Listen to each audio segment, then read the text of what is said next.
Look, I am not saying anything about cruelty to animals because that's absolutely wrong, right? But eating them for an unnecessary reason. No, you should only eat to survive, maybe. But you can eat something else. You can eat something else. You don't have to eat animals. What about vegetables? Yeah, but mate. Wait. You would be way more outraged if I was if I was beating a dog than if I was standing on a blade of grass. No. This question is not about cruelty anymore. It's about eating.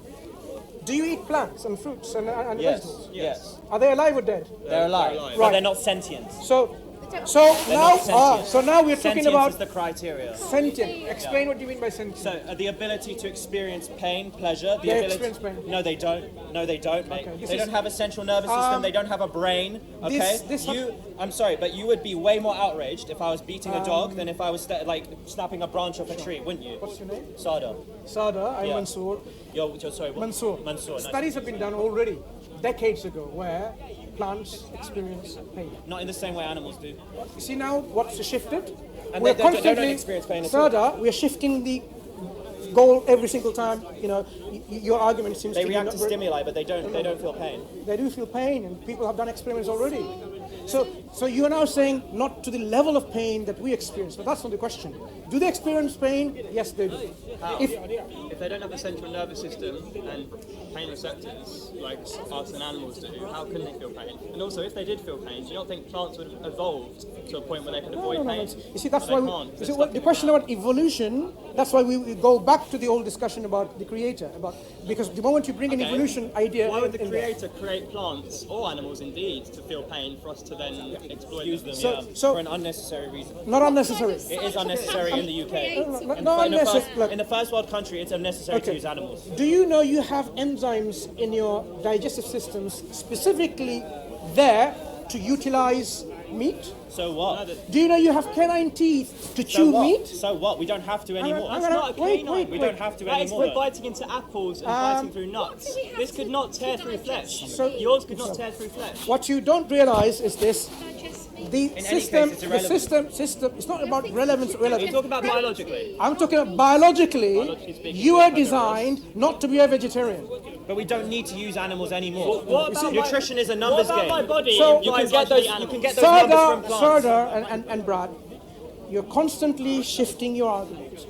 If your argument is animals don't suffer pain, yes they do. If your argument is, you know what, we are not designed to eat meat, yes, you are designed. How? So No, but I just told you. Even if we are, Why would you have we don't need to enzymes anymore. to digest We don't need to proteins from animals? Yeah, but we don't Why? need to anymore. So it's not the question about we don't need to anymore because you've already designed. We don't need to anymore. Even if we can eat animals. You make it. Yeah, but why use an animal for an unnecessary reason? So your argument. So your Be healthy argument. about using animals. Okay. So your You can't be argument. healthy about using animals.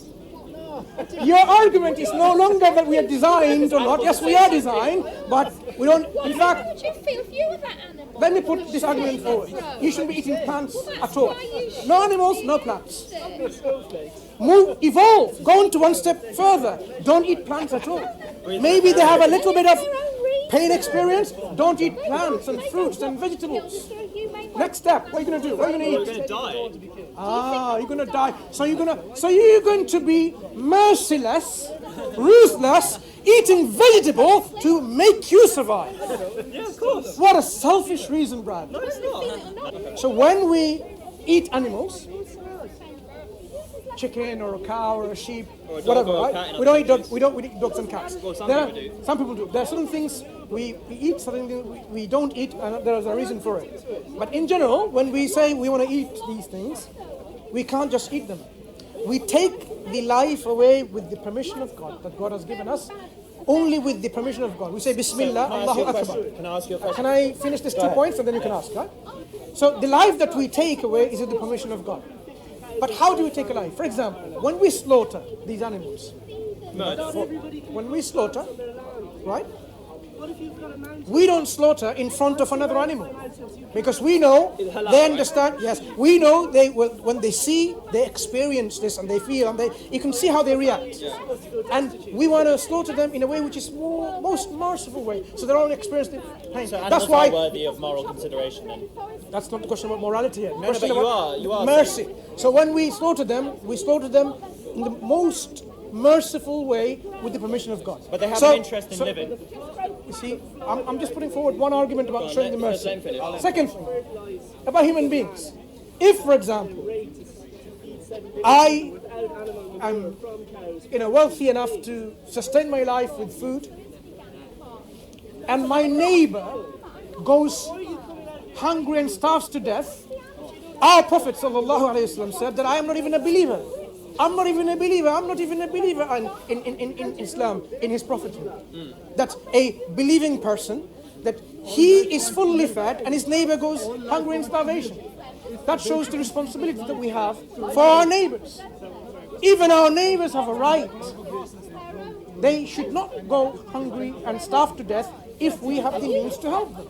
Yeah? So you can see the responsibility that we have. Islam provides this standard of living, a standard of interaction, a standard of behavior between all the creation. We have to be living in a way which is, something that is the best standards of living.